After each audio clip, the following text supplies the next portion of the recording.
Saludos a todos los amigos, estudiantes de medicina, residentes en adiestramiento, médicos, cirujanos y público en general que tenga la oportunidad de ver esta videograbación que estamos haciendo hoy, 29 de mayo del 2010, al doctor Eduardo Santiago del Pin. Eduardo Santiago del Pin, aunque es un cirujano relativamente joven, si lo comparamos con los otros que he grabado anteriormente, pero ya ha hecho su labor y aportación bien importante a la historia de la cirugía en Puerto Rico, a la educación médica de estudiantes y residentes, a los trasplantes de riñón en Puerto Rico y otros aspectos más que hablaremos más adelante cuando dialoguemos por espacios más o menos de una hora sobre sus aspectos personales, su familia, dónde nació, dónde se educó y luego formalmente en los aspectos académicos y otras áreas que algunas personas desconocen y que él ha hecho. El doctor Santiago del Pin, entre otras cosas, es profesor distinguido de la Universidad de Puerto Rico, una distinción muy importante. Y Edith, te agradezco que aceptaras la invitación para estar aquí. Como tú sabes, eventualmente estas videograbaciones estarán en la sección de Historia de la Medicina de la Biblioteca Conrado Asenjo del Recinto de Ciencias Médicas. Así que, como he acabado de decir, pues más o menos en una hora hablaré contigo sobre todos los aspectos personales y después profesionales y cualquier cosa que tú nos quieras contar para que el que quiera averiguar quién fue Santiago del Pin en el futuro, pues pueda tener información. Así que podemos comenzar con dónde tú naciste, tus papás, dónde estudiaste educación primaria, secundaria y de todo lo académico, tus hijos y tu matrimonio, todas las cosas que quieras contarnos. Seguro, pero antes que nada, por supuesto, te agradezco muchísimo esta oportunidad de apuntar así como que en vivo a algunas de las cosas que han ocurrido, pero hay dos cosas que quiero decir antes. Una es, yo no sé si estoy saliendo como cirujano de los más viejos o cirujano de los más jóvenes, o de los intermedios. Bueno, los intermedios. Realmente eres intermedio porque he entrevistado a otros más jóvenes y me quedan unos cuantos por entrevistar más jóvenes, pero como te dije, yo empecé de edad 70 hacia adelante, ya eso los entrevisté, todos los que están vivos, ¿no? Claro. Han muerto 4 después de la entrevista, es una incidencia alta, es un riesgo alto entrevistarse. Así que, y la otra cosa que quería decir. Por razones de enfermedad previa que tú bien conoces, sí. Yo camino cerquita de esa línea, así que pues, lo segundo es que estás enfocando el pasado y uno siempre enfoca qué es lo que ha hecho y qué ha traído esta persona aquí. Pero yo siempre estoy mirando al futuro y una de las cosas que le digo a los estudiantes, a los residentes o a los que vienen a consultarme para algo es ¿qué tú quieres ser cuando seas grande? Y a veces pues me miran con extrañeza porque me están preguntando esto, ya yo me considero un profesional completo. Exacto. Y no es así. Yo me digo a mí mismo, sino continuamente, con mucha frecuencia, qué yo quiero ser cuando sea grande. Y a lo mejor si da tiempo al final, yo te voy a decir qué yo quiero ser cuando sea grande. No, sí, yo siempre le pregunto también al final qué cosas inconclusas tiene el entrevistado. Y vas a preguntar qué frustraciones. Y qué también cosas las cosas buenas y las frustraciones y los problemas que han tenido, como yo he dicho que la vida tiene de todo, ¿no? Cosas bien agradables y otras desagradables que le pasan a todo ser humano. Así que por ahí vamos, sí, llegaremos a cubrir todo eso. Claro. Me preguntaste de la historia antigua y de la familia. La familia mía tiene dos orígenes. Los Santiagos son del área. Del área del barrio Callejones y los del Pines vienen del área de Santa Isabel. Pero el foco de los del Pines era en Ponce. Y después pues vinieron a San Juan y habían unos Anfosos y unos Pelati que eran de San Juan y otros que están en el centro de la isla. Así que era como una mezcla. ¿Y ese apellido dónde es? Viene, creo, me dijeron una vez, mi hermana es la experta en esto, que fue un cambio de Dapino, que es italiano. pero aparecieron del PIN también en Italia. Sí. Y el anfoso, hay familia italiana, pero hay un anfos catalán que me dicen los amigos catalanes que yo no soy italiano, que esa rama es catalana. Yo no sé en realidad. Pero es una mezcla, ¿verdad? Como todo. Y pues mientras más mezcla, ¿verdad? Más vigor genético se supone que haya y sobrevida de las especies.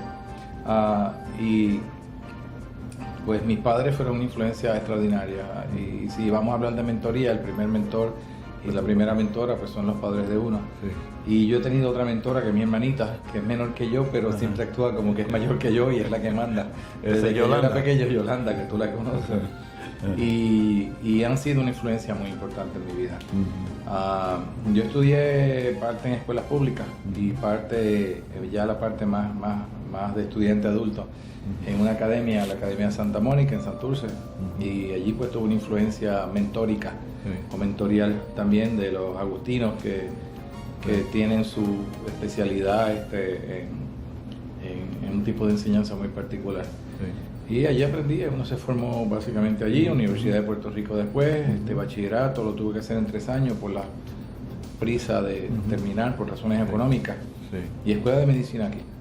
¿Medicina terminaste cuándo? Terminé en el 1965, 65. Y hice cirugía en la época que tú eras mi residente senior, y que estaba todavía Fran Refucci, Marino Blasini y otros que tratan de competir con él han dicho que fueron los primeros residentes de Refucci. Y creo que se ha aclarado ya quién fue. Hay algunos antes. Hay algunos antes que él. Y yo fui el único en vida, el último en vida de Refucci, aunque ya había habido la transición a Vitín Gutiérrez. En el 69. En el 69, exactamente. Refucci murió en el 71. A edad muy joven, 50 años. 50 años, sí. Refucci murió a los 50 años. Que para uno es historia antigua, pero en aquella época lo veía como gigante, y aun cuando 51 ahora es un bebé para uno, Refucci de 51 sigue siendo un gigante en nuestros ojos, ¿no? Una personalidad muy especial. Quizás eso es lo mejor que lo define. Y yo entré a la escuela de medicina con la idea de estudiar neurocirugía desde el principio. Y fue porque leí un libro, hablando de mentores, de Francis Slaughter, Daybreak, y era la historia de Penfield, el neurocirujano canadiense, que hizo tantos descubrimientos extraordinarios, ¿no? en la anatomía, en la micro ya anatomía del cerebro. Y entré, y entonces nos encontramos con otra influencia grandísima, Rafi Rodríguez Chetini, que era también un personaje extraordinario. Fue mi amigo íntimo por muchos años, murió prematuramente. Pero en realidad, y esto tiene relevancia, en realidad me tiré hacia los trasplantes por otra razón. En realidad no porque haya muerto mi amigo querido del alma, sino porque desarrollé una fascinación por la inmunología, desde temprano. Yo tuve la buena oportunidad de tener 2 mentores en investigación, el doctor Nelson, con quien trabajé en un verano y sacamos unos estudios, y el doctor Chepi, Yuzel Shepsenbol. Y Chepi fue influencia para mucha gente, entre ellas polaco. Fuimos amigos hasta que él murió a los 85 años, ya 10 años después, que él estaba haciendo otras cosas en Estados Unidos, en Florida. Y él tenía un enfoque muy importante de cáncer, unos estudios de cáncer que te llevaban a inmunología. En fin, una cosa me llevó a otra y me gustó muchísimo. Pero los trasplantes me atrajeron porque había una inmunología inconclusa. En tu época y en la mía, la inmunología era un linfocito, que era un párrafo en un capítulo de un libro de texto, punto, end of story. Estaban comenzando los estudios. Entonces, pues tú tenías inmunología en 2 vertientes, cáncer y trasplante. Pero cáncer, cuando nosotros estábamos de residencia, era una cirugía aparatosa y había una competencia infame que en retrospecto a lo mejor hizo daño. Y los cirujanos decíamos que curábamos, y los radioterapeutas decían que curaban, y los quimioterapeutas que estaban empezando, Bill y Tony Cureri en esa época. Y y los inmunoterapeutas decían que curaban, y en realidad cuando decidieron sentarse en una mesa y hablar y desarrollar terapias combinadas por la influencia de varios investigadores italianos sobre todo, ya se resolvió y fue un salto cuántico en los resultados del cáncer. Pero de todas maneras, el trasplante era mucho más nuevo y me interesó más. Sí. Pero la historia de los trasplantes tiene dos detalles interesantes. El primer trasplantero de Puerto Rico no fui yo, fueron los ponceños. Yo creo que ese es conocimiento común. En el 68 hicieron los primeros trasplantes y fue un grupo de personas con el interés pionero e innovador. Lo que pasa es que la ciencia no estaba a la par con el entusiasmo de la gente en esa época, y los resultados pues no eran buenos y había un desconocimiento grande. Ellos hicieron varios trasplantes. Hicieron 19 o 20. Sí, sí. Y en los libros que estamos escribiendo al respecto sobre esta historia, y por supuesto tienen el crédito. Pero antes de los ponceños vino una persona que fue Bernardino González Flores. Sí. Y Bernardino fue la primera persona que hizo diálisis peritoneales aquí, por lo menos conocida. Fra Refucci lo envió, y él iba por toda la isla cuando había necesidad. Fra Refucci lo mandaba a los distintos lugares. Y en el 60 y pico, que yo creo que tú eras chief resident o estaba saliendo, pero yo era residente más junior de segundo año, lo pone Refucci a hacer cirugía vascular. Yo no sé si tú te acuerdas. Sí. Y la cirugía vascular era para que hiciera trasplante. Y después Fortuño vino y se lo llevó por urología, y el resto es historia, ¿no? Ha hecho unas contribuciones extraordinarias. Exacto. Pero yo me acuerdo el coraje y la envidia que me daba que le dieran prioridad a González Flores y no a nosotros, que éramos los residentes, ¿no? Exacto, sí. Y yo recientemente lo entrevisté y me confirmó estos datos. González Flores, sí. Bueno, entonces fui a Minnesota, y allí hay otros mentores. Los mentores, que es la vena recurrente que quiero quizá tocar en esta entrevista, pues en esa época ya te he dicho que estaba Chepi, estaba Nelson, y antes los padres de uno, la hermana de uno, la gente que lo influenciaba a uno. Y en esa época, a pesar de que Refucci fue el mentor porque desarrolló el ambiente, fue pionero y desarrolló principios, los mentores prácticos eran otras personas, eran los que te enseñaron a coger la tijera, a escondérsela a David Rodríguez. Que no te jodan el caso. Y ahí pues tú, por supuesto, te doy crédito públicamente ahora, pero lo he dado crédito en otras conferencias que he dado, de que en el pase de visita, la organización desde primer año hasta cuarto año, el uso de las tarjetitas clásicas tuyas. Todavía las uso. Que sé que las usas todavía. Yo no lo estoy entrevistando a él en este momento, pero estoy diciendo cosas que él no diría. El uso de las tijeras. Tú me dejaste a mí y fuiste una influencia en esta época.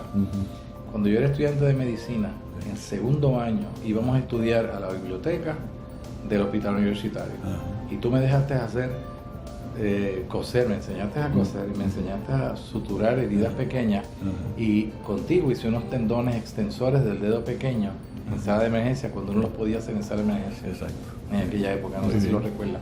Pero son detalles que cuando uno le da rimón, pues fui a Minnesota y hay otros mentores, Richard Simmons y John Nayerian, gigantes en el campo de los trasplantes, y otras personas adicionales, compañeros de nosotros que después fueron colaboradores.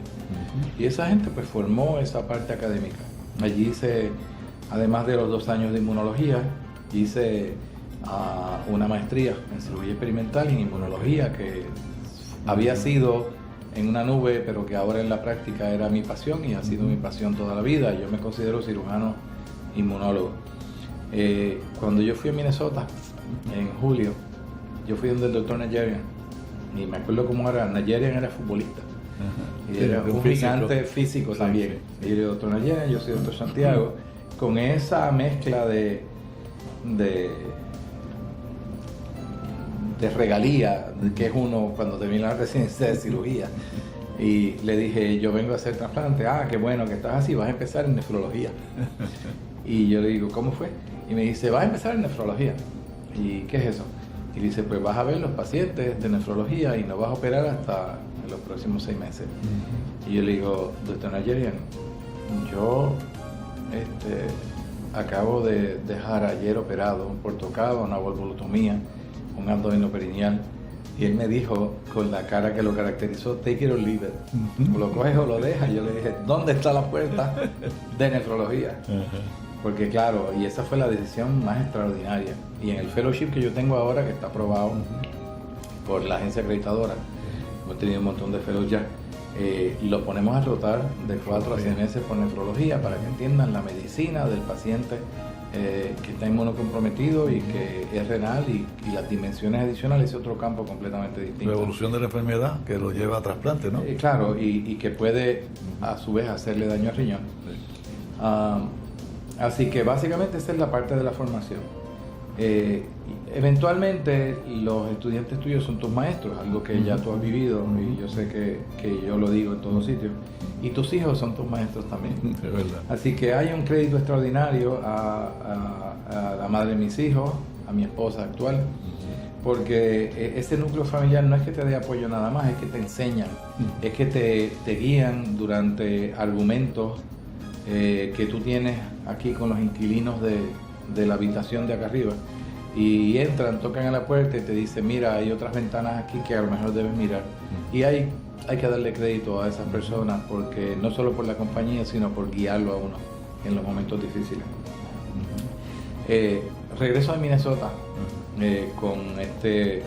hice una tesis en hígado que me interesó desde toda la vida, y uno no sabe si eso le interesa a uno porque el mentor logró insertar un gene o un microchip acá arriba. Sí.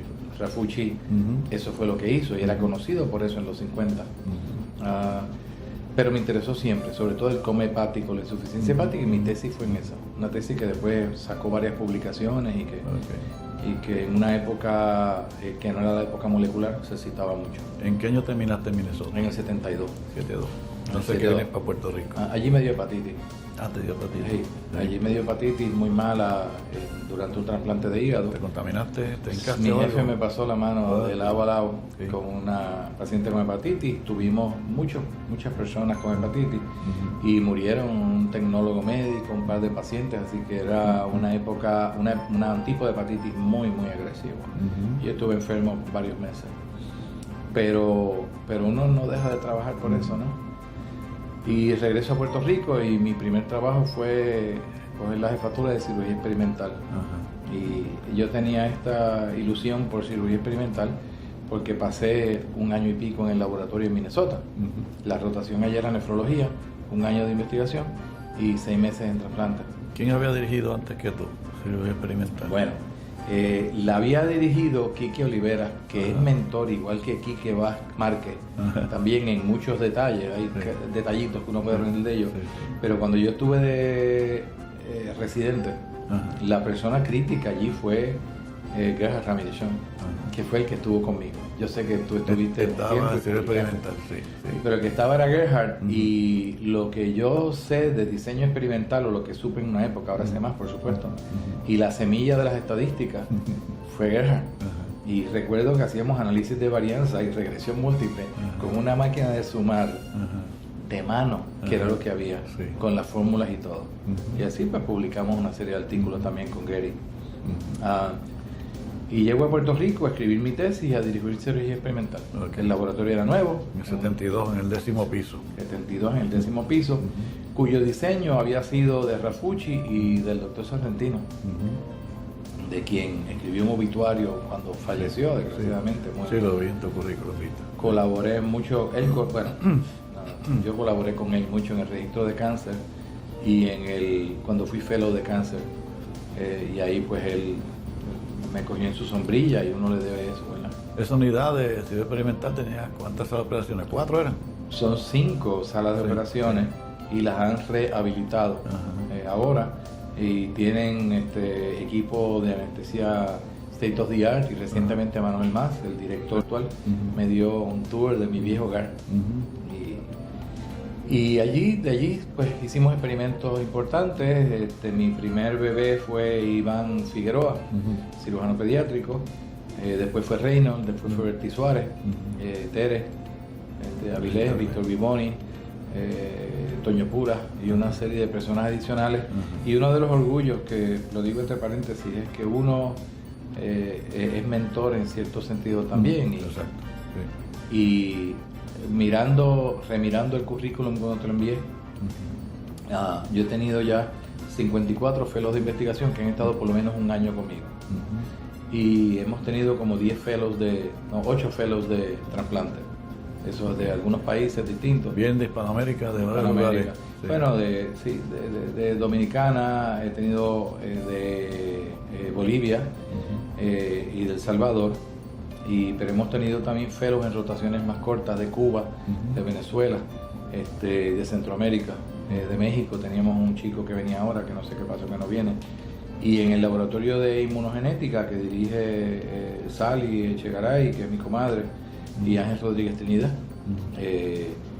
ha habido fellows de toda Sudamérica también.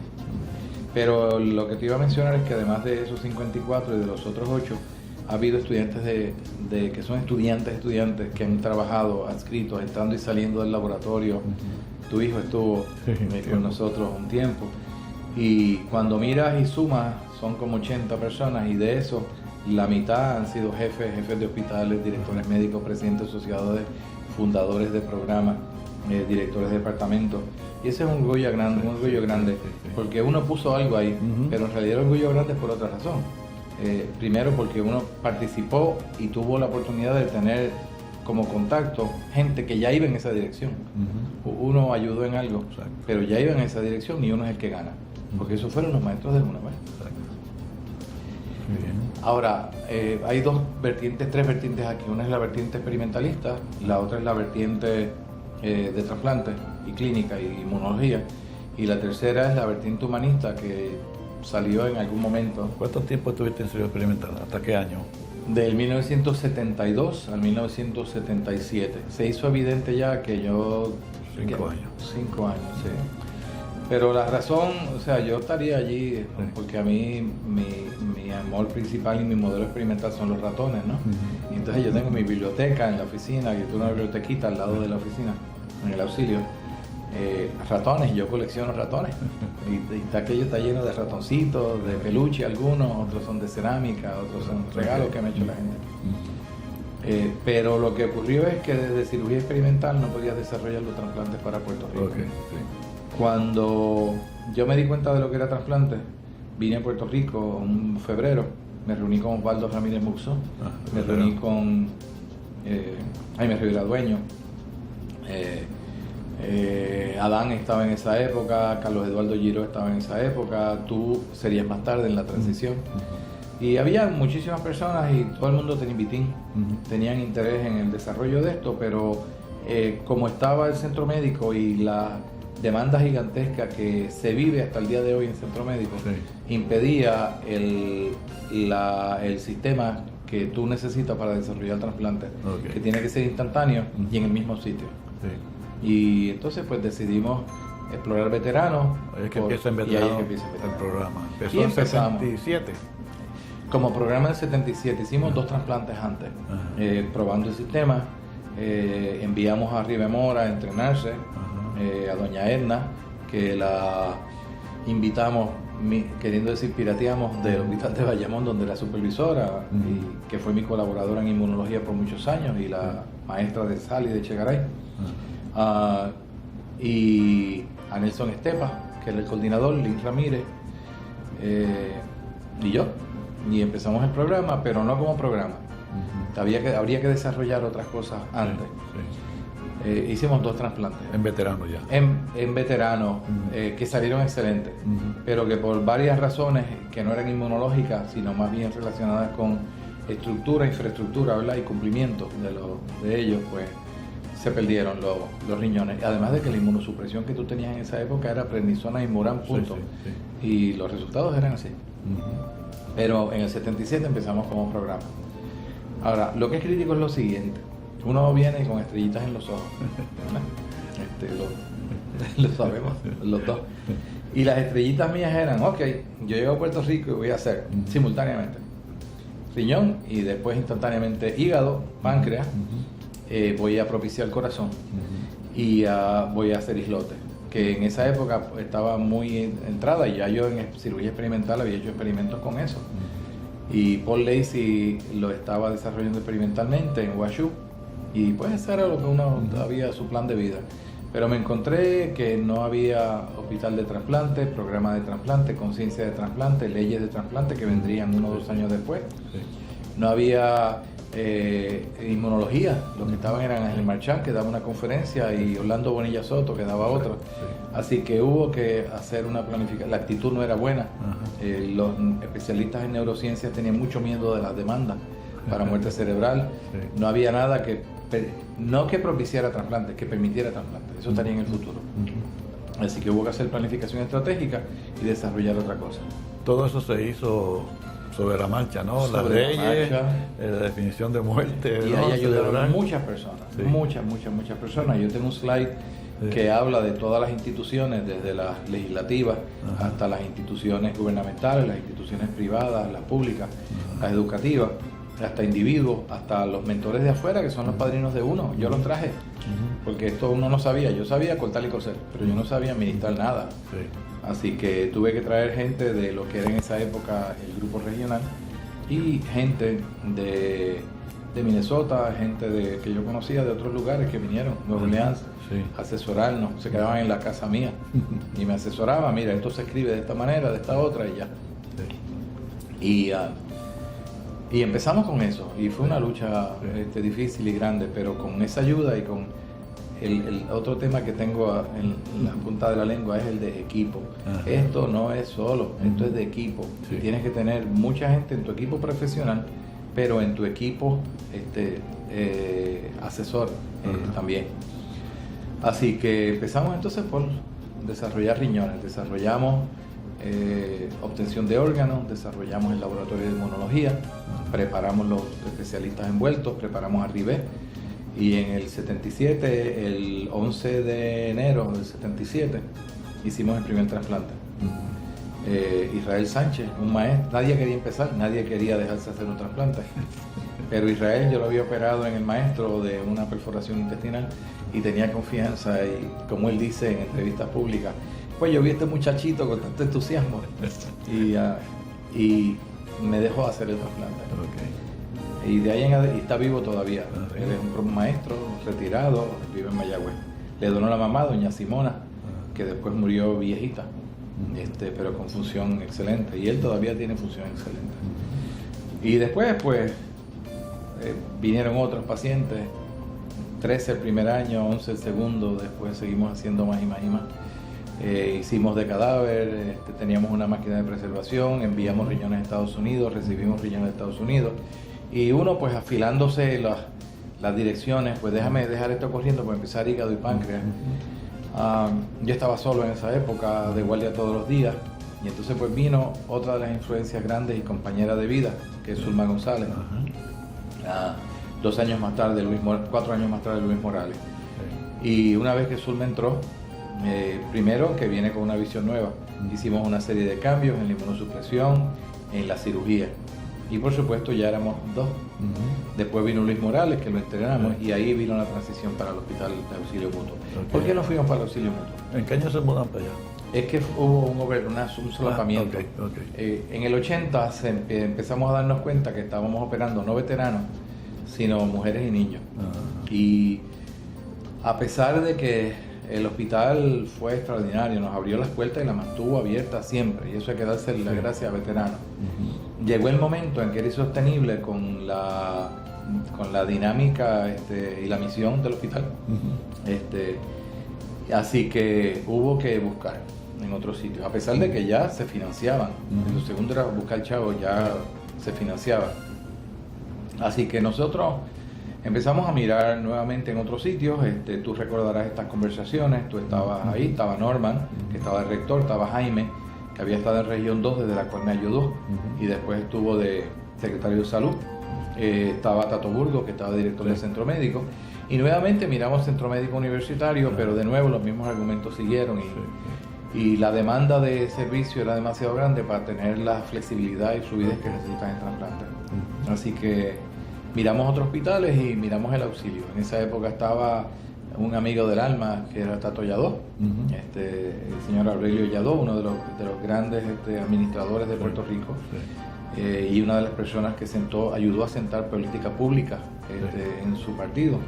Y estaba don Manolín Romero, de presidente de la Junta, y hicieron su homework. Fueron a Estados Unidos, miraron otros programas, nos abrieron las puertas también, hicimos la transición.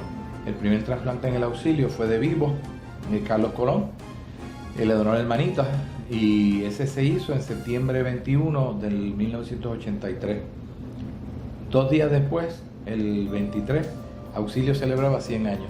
Así que se montó a caballo en esa celebración, el primer trasplante, y hubo una publicidad que ayudó en las donaciones. Okay. Para esa época habíamos escrito, esa la escribí yo con ayuda de otra gente, la ley de muerte cerebral, que fue otro obstáculo espantoso, porque como no había ley, no querían los neurólogos certificar, a pesar de que había precedentes.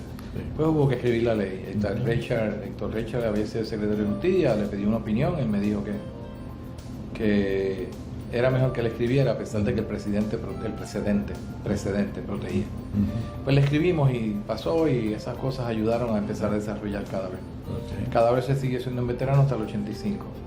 Ahí tuvimos una ayuda extraordinaria tuya. Nosotros teníamos residentes de urología en esa época, pero se entendió dentro de la filosofía y la cultura operacional de urología que en esa época que en el hospital Auxilio, que no estaba afiliado todavía, no iban a tener una buena experiencia.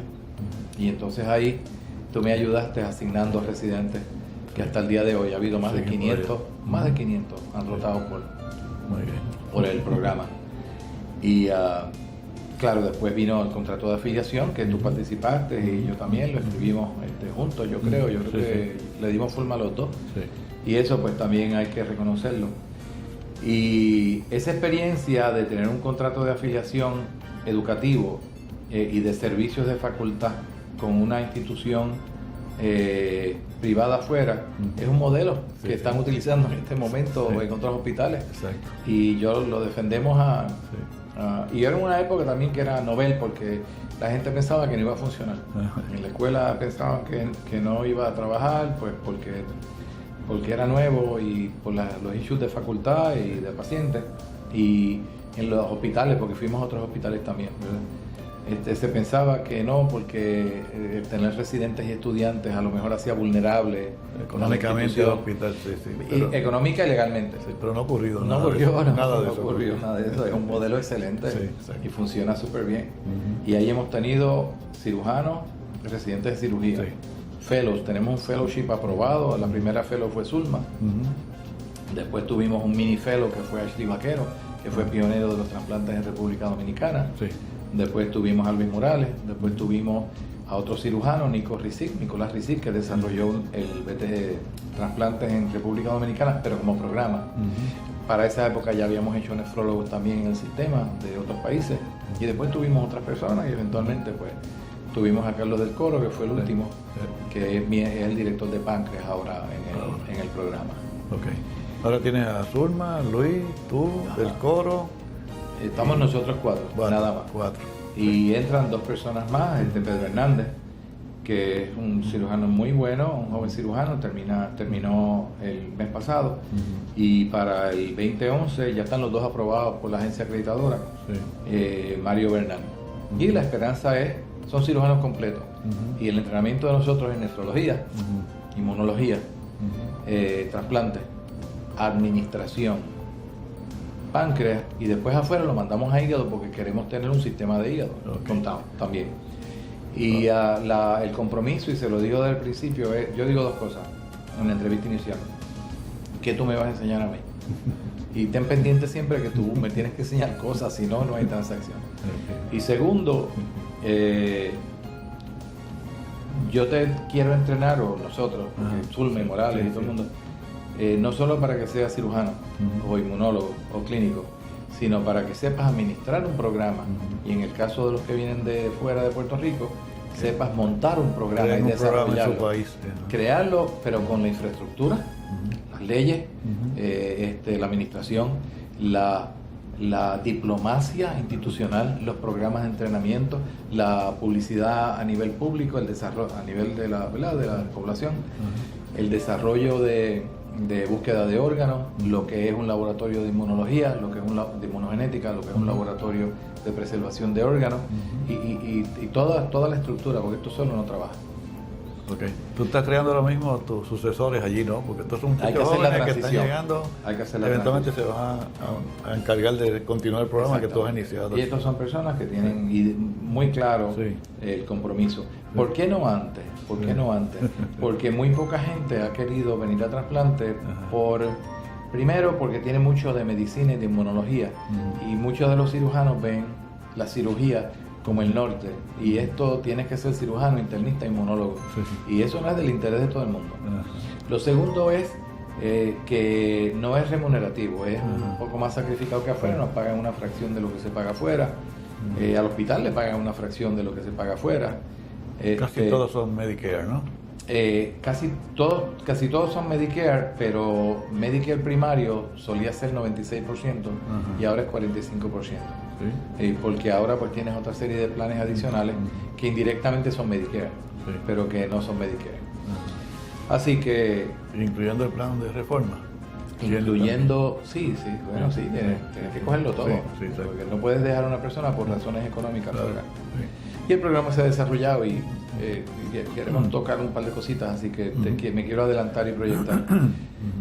A través del tiempo hemos tenido 1.600 trasplantes. Los trasplantes, tú mides el éxito como sobrevida del paciente del riñón, y nosotros estamos en el promedio nacional de los centros grandes o sobre el promedio nacional.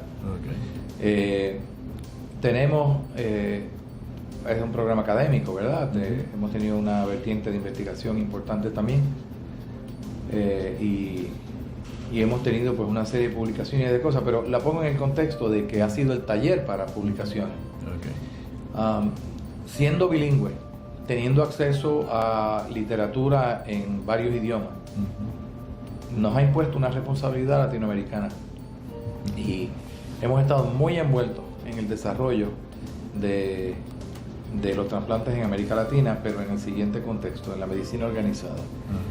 En una ocasión, con unos amigos centroamericanos y mexicanos, en una cafetería con una fonda, tomando cerveza a las 5 de la tarde, en un congreso, que creo que era del Colegio de Cirujanos, nos preguntamos, oye, ¿qué está pasando en América Latina? El mexicano te dijo, pues quién sabe, y el otro te dice, pues yo no sé tampoco. Y entonces dijimos, pues vamos a averiguar. Teníamos amigos y empezamos a tratar de averiguar qué era lo que estaba ocurriendo en América Latina. Bueno, no encontramos información, así que hicimos dos cosas. Fundamos una sociedad abarcadora que fuera desde la punta de Chile y Argentina hasta México. Y segundo, que fue la Sociedad Panamericana de Diálisis y Trasplante. Y segundo, fundamos con un amigo mío muy cercano de Brasil el Registro Latinoamericano de Trasplante, que se dio a la tarea de recopilar todas las estadísticas de América Latina, y hace 2 años atrás, en el 2005, recopilamos el trasplante número 100.000, el trasplante renal número 100.000 en América Latina. Ya hay cerca de 150.000, incluyendo hígado. Y esa estadística, pues ya, como estamos haciendo el trasplante en el auxilio, que uno tiene que obligarse a hacer la transición, hicimos la transición. Y lo corre ahora el de Porto Alegre, Brasil, y seguimos sacando estadísticas ahí. Y la sociedad se unió con otra que nos precedía, y ahora está la Sociedad de Trasplante de América Latina y el Caribe. Yo estuve en Council 17 años, pero también me obligué a salir. Ya soy algo, no como padrino, sino más bien abuelo. Me permiten o me invitan a estar en Council como un consejero sin voto, por supuesto, y uno pues ayuda en esa misión en lo que puede. Eso también contribuiste a publicación de libros para América Latina, ¿no? Sí, ese era lo tercero. Vamos a hacer un registro, vamos a hacer una sociedad, vamos a escribir un libro. No hay nada escrito en español. Y con mi amigo Octavio Ruiz Beare, que fue uno de los pioneros de trasplante en México, también fue médico militar, fue general del ejército, y fue el que estuvo a cargo del Estado Mayor Médico Militar bajo Carlos Salinas de Gortari. Y de ahí se retiró como general de 3 estrellas. O sea que estás hablando de otra liga diferente, ¿no? Pero en la parte de cirujano, es uno de los cirujanos más diestros que yo he visto en mi vida. Y Nayerian hizo en una ocasión este comentario, dijo: Tú sabes, Eduardo, que yo te dije una vez que me gustaba mucho que tú operabas y había visto para tu entrenamiento que eras de los mejores técnicamente en anastomosis. Pues no eres tú, es Octavio. Y es verdad, es Octavio. Pues Octavio y yo escribimos el primer libro de trasplante en español, multiautor, como de 600 páginas. Lo publicó Salvat con una calidad editorial extraordinaria y se vendió por completo. Se agotó la edición. Muy bien. Entonces después alguien dijo, mira, vamos a escribir otro libro de trasplante. Y nos abordaron y pues escribimos una segunda edición. La primera es del 88, la segunda es del 2000. Y esa es casi 1000 páginas, 900 y pico, 160 autores. Y eso es bien divertido. Y todo el mundo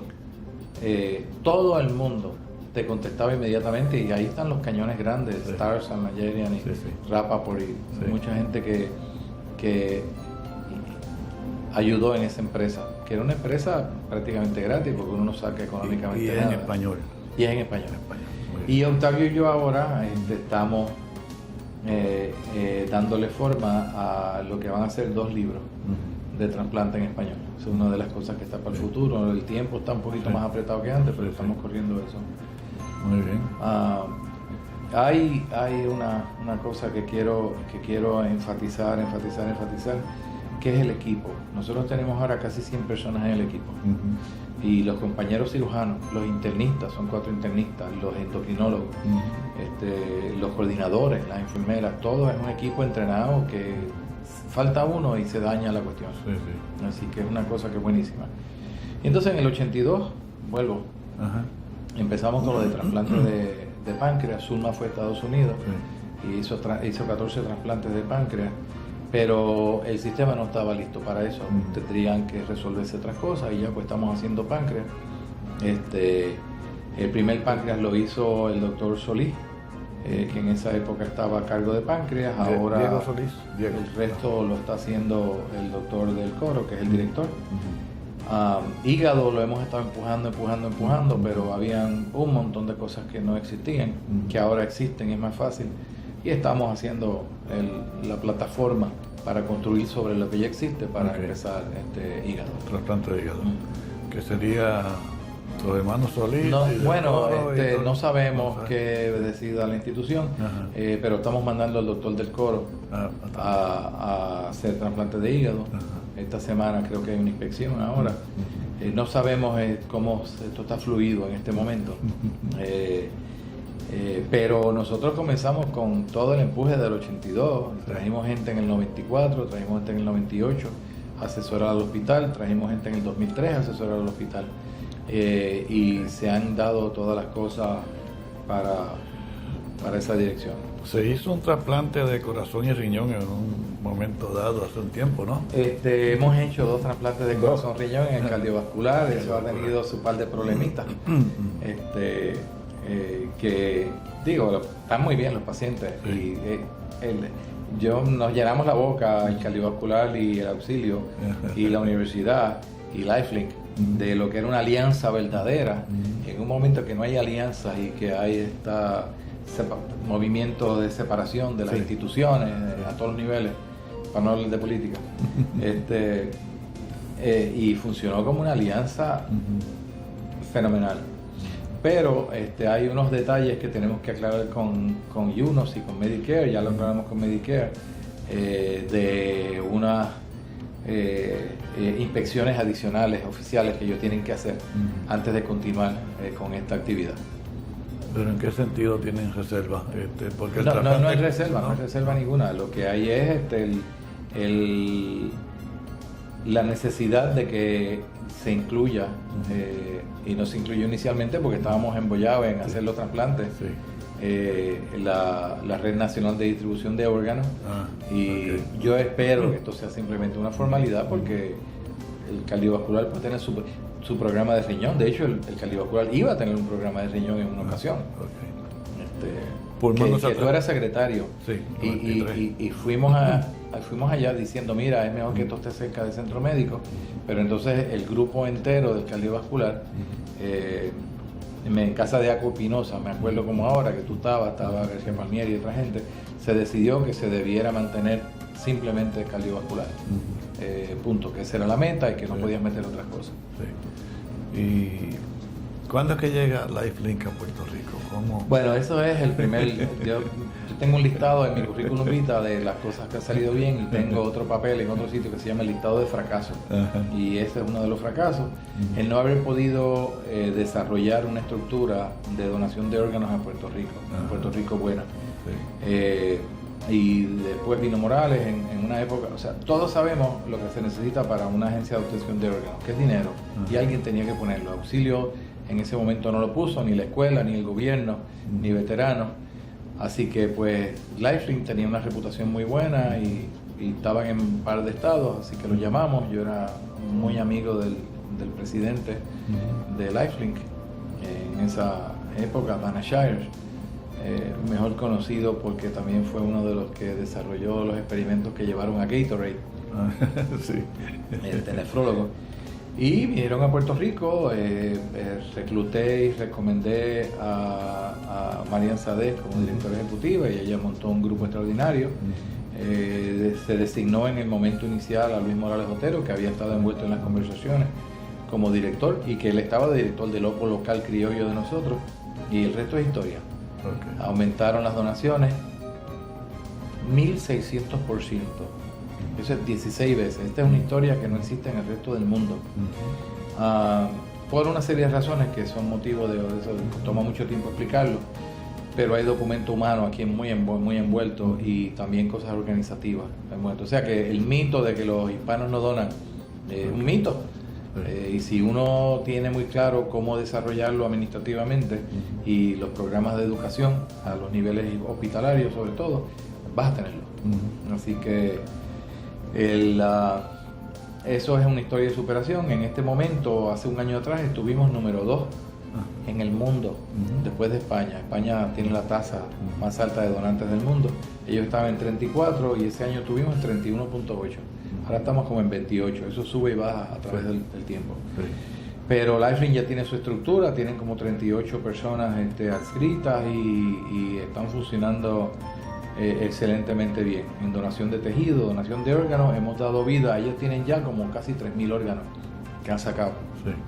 De 900 donantes, algo así, no estoy seguro de los números. Si no se utiliza el órgano aquí, lo transportan en Estados Unidos, el hígado. Todos los hígados se han hecho fuera, los corazones se han hecho aquí principalmente, el páncreas se han hecho aquí afuera, pero se ha sacado también hígado, además de hígado se han hecho para trasplantes combinados, intestinos se han trasplantado fuera, pulmones se han trasplantado fuera, además de tejido, válvulas, piel, hueso, que han dado calidad de vida a otra gente. Muy bien. En inmunogenética, que es la tercera parte de la tripleta, ha habido certificación continua, y el programa ha estado certificado continuamente todo el tiempo. Y además han tenido educación y cosas noveles. Y en trasplante hemos tenido cosas noveles también. Cada vez que hay un invento nuevo, o incluso nosotros hemos desarrollado cosas nuevas también, pues se incorporan ahí. Muy bien. ¿Y qué más has hecho? Vamos a ver. ¿Tú fuiste jefe de cirugía también, de escuela? Por yo tiempo, fui jefe de cirugía. ¿Cuánto tiempo estuviste de jefe? Yo estuve 3 años. 3 años, sí. La jefatura allí ha durado 7 en promedio, excepto el ojo, que lleva como 14 o 15 horas. Sí. Hubo, ¿verdad?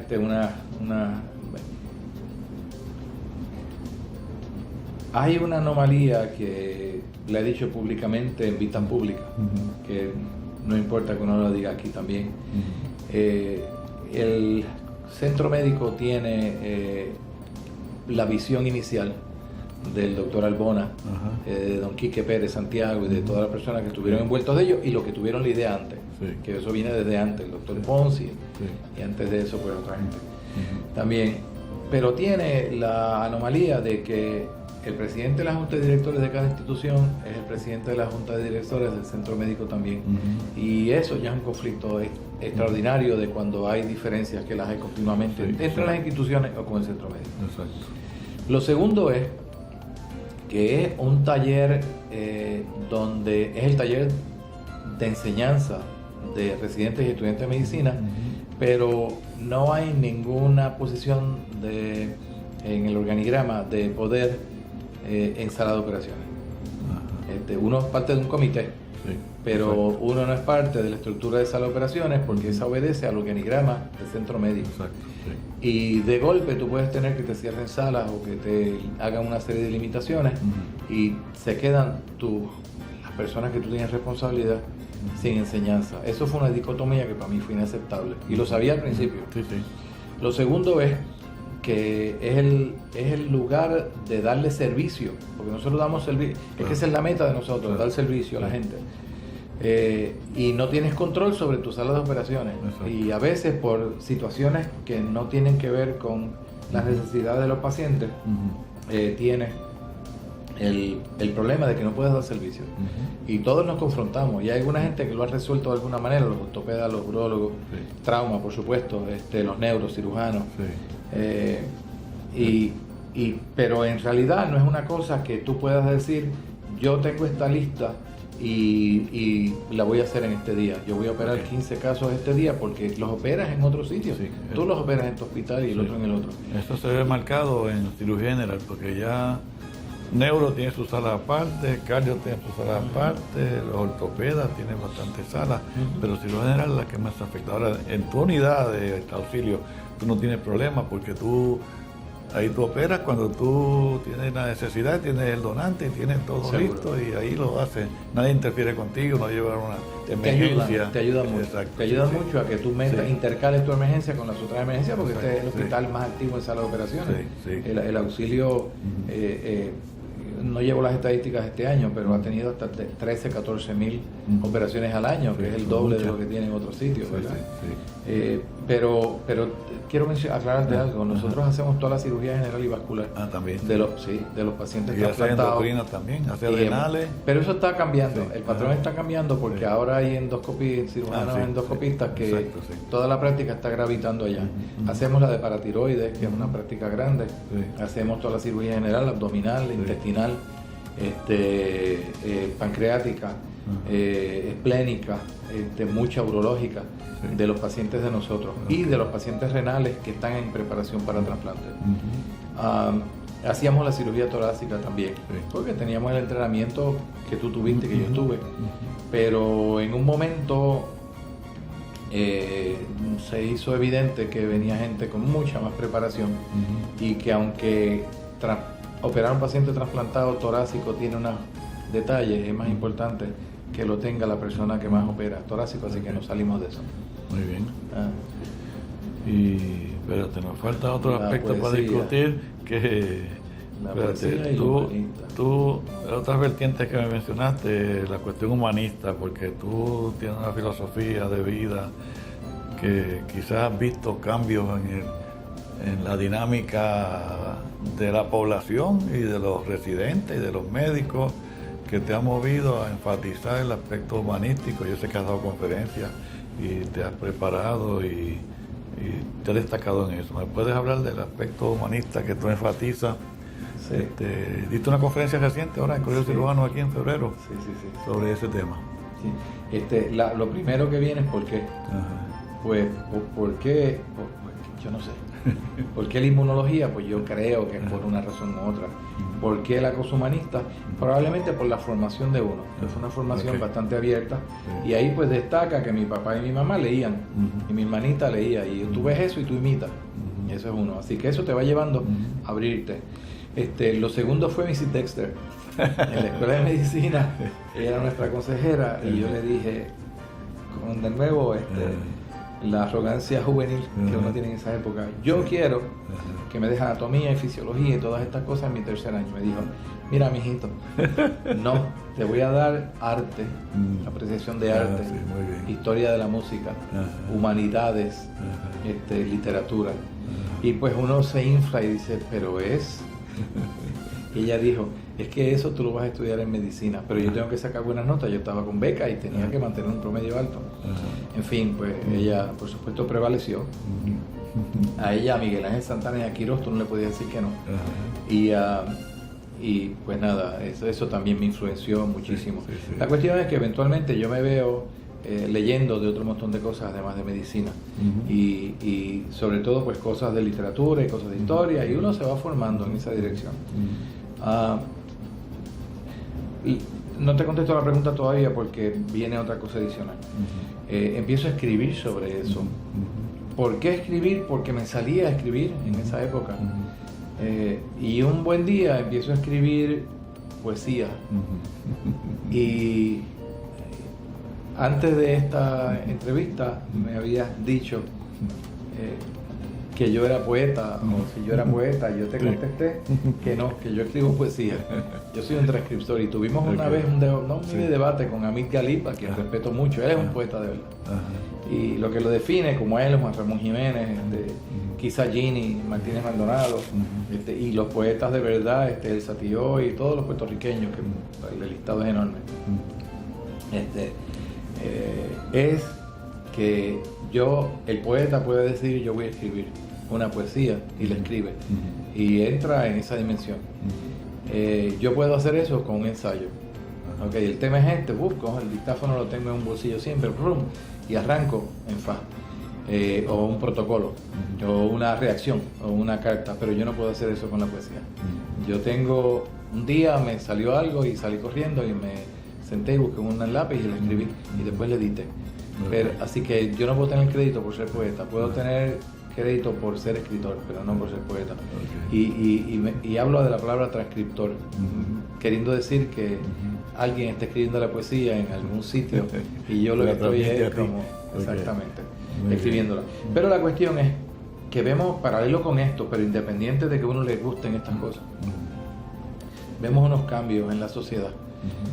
Donde la mezcla de consumerismo y la mezcla de las distintas generaciones que vienen detrás de nosotros, y la mezcla culpable de que quisimos darle a una generación que nos seguía las cosas que nosotros no teníamos, y a la expansión extraordinaria de los medios, hay un desarrollo visible de personas que se ven a sí mismos con una mezcla mejor que la que tuvimos nosotros, más enfocados en otras cosas y no solo en la obsesión profesional. Pero por otro lado, otra gente los mira como personas que se están mirando su ombligo, nada más, como que están centralizados de una manera muy egoísta en ellos, sin pensar en una responsabilidad social y en una responsabilidad más abarcadora con la humanidad.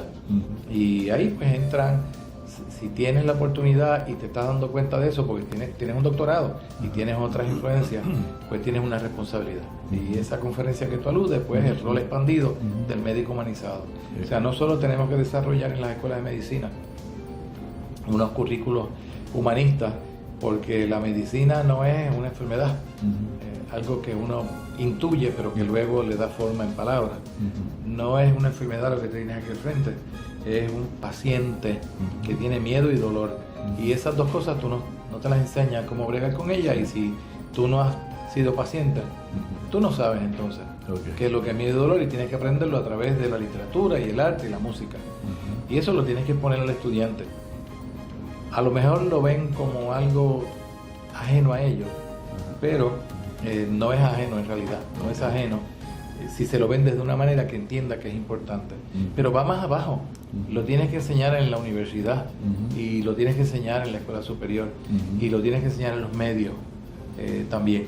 Así que puede ser una campaña que hay una serie de personas pues, que la tienen. Lo de la poesía, esto lo he escrito en un montón de sitios y en los periódicos. Lo de la poesía, tengo 3 poemarios. El primero lo publicó Editorial Huracán, y no se vendió. Y pues los amigos han tenido, tú en una época te regalé uno. El segundo lo publicó el Instituto Cultura, que es el primero en haiku, que son las poesías estas pequeñas japonesas, de 5, 7 y 5. ¿Que de dónde viene eso? Pues yo no soy japonés, a lo mejor tengo genes japoneses, pero sé que me entusiasmó muchísimo y desarrollé cierta comunicación con esas líneas zenistas. Y el tercero, ese se llama Visión de dos amores, y el de dos amores queriendo decir el amor a la mujer y el amor a tu país, no queriendo decir otros amores. Y entonces el tercero se llama Éxodo y eso lo publicó la Universidad de Puerto Rico. El segundo se vendió casi completo, el tercero pues se ha vendido, yo no tengo idea sobre si se vende o no. Muy bien. Y han publicado, en el de Manuel de la Puebla me han publicado poesías y en antologías también han salido poesías y eso. Mira, y es divertido. Que te quería mencionar, tú tienes, qué sé yo, 195 publicaciones científicas. La asociación profesional de más distinción es American Surgical Association, ¿no? Que tú eres miembro.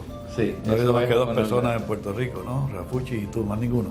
Bueno, sí. En Puerto Rico no, pero hay un tercer puertorriqueño que es American Surgical, que es el doctor Gregorio Sicard, Greg Sicard, que es el jefe de cirugía general en Washington University, fue cirujano de trasplante en una ocasión y ha hecho su nombre con cirugía vascular, y él es American Surgical también. Pero él ha estado toda su vida profesional en Estados Unidos. Así sí. Viene a Puerto Rico ocasionalmente a la conferencia de acá, del colegio, sí. Y otra distinción que tú tienes es la Academia de la Lengua Puertorriqueña. Puertorriqueña de la Lengua Española, sí. Hay muchos escritores con un lustre extraordinario que no tienen esa distinción, pero la distinción está por ensayos que había escrito y por el hecho de que quieren una variedad grande para que haya una contribución grande. No es quitándole mérito al nombramiento, es explicando mi estadía en este momento en tiempo. Eso te hace automáticamente miembro corresponsal de la Academia, de la Real Academia. Pues y te invitan a dar conferencias de los sitios. Yo vi a Chile cuando el terremoto y cuando me tuve el accidente, que no pude ir, a hablar sobre la ciencia del lenguaje. Y lo otro es la Academia Catalana de la Medicina, que también ha hecho una distinción ahí. Muy bien, Eddie, yo creo que observándote y tu currículum vitae y todas las cosas, que tú te sientes satisfecho, muy contento con lo que has realizado. ¿Qué planes tienes para el futuro? ¿O qué frustraciones has tenido? No, yo no me siento contento. No. Yo no me siento... el Fausto de Christopher Marlowe dice, si tuviera tenido suficiente tiempo y espacio, ¿no? Y uno pues dice lo mismo. Hay un montón de frustraciones. Yo hubiera querido comprimir el tiempo en la parte de los trasplantes, escribir más. En el 77 con unos estudiantes extraordinarios, entre los cuales pues hay algunos que son facultativos en este momento, Edna Mora, Juan Lombillo, Carlos Fernández Bueno y los residentes que te mencioné. Teníamos un montón de experimentos corriendo, pero lo clínico tenía que tener prioridad para desarrollar un servicio para Puerto Rico y eventualmente sistemas educativos para América Latina. Así que eso es una frustración, no haber hecho esas cosas, no haber hecho experimentos que en esa época hubieran sido en la vanguardia, porque la dinámica que teníamos allí con ese grupo y con los visitantes que teníamos de fuera era buenísima. Y lo que quiero es recapturar eso, reescribir unos libros que tengo que escribir. Hay un bosquejo histórico que tengo sobre los trasplantes y la nefrología en Puerto Rico, que quiero buscar colaboradores para darle forma a algo que sea una contribución real y veraz de la historia. Muy bien. Quiero mencionarte una cosa con la que comencé, es la familia, que nos tiramos en otra dirección. La familia es central en esto. Claro. Y uno habla patient first, ese es el moto del programa, ¿no? El lema.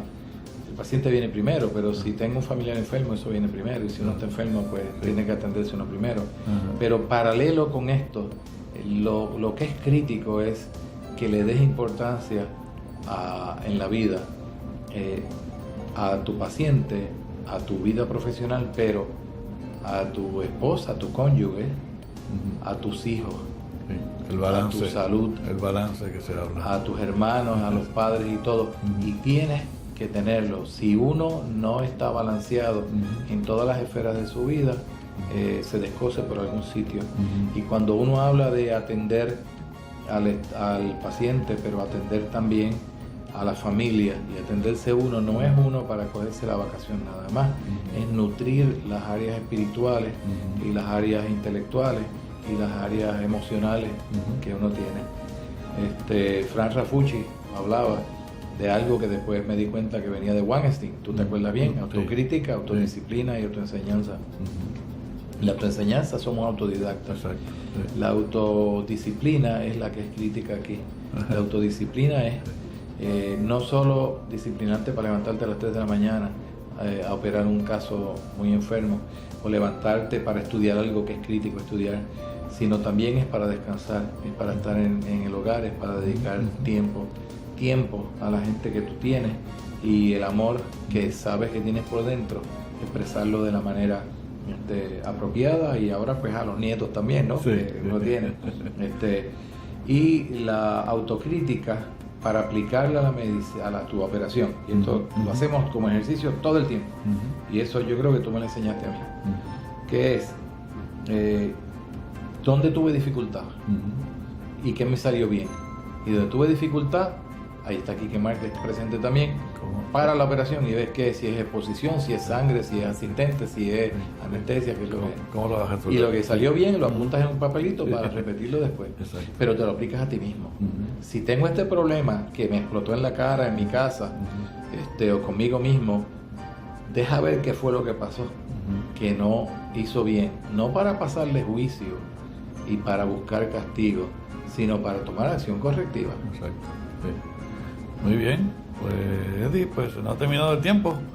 Gracias por toda esa información tan valiosa que han mencionado, y para que las personas que tengan la oportunidad de ver esta grabación pues sepan quién fue Eduardo Santiago del Pin en Puerto Rico. Gracias por estar aquí, Eddie. Gracias a ti por la oportunidad. Cómo no.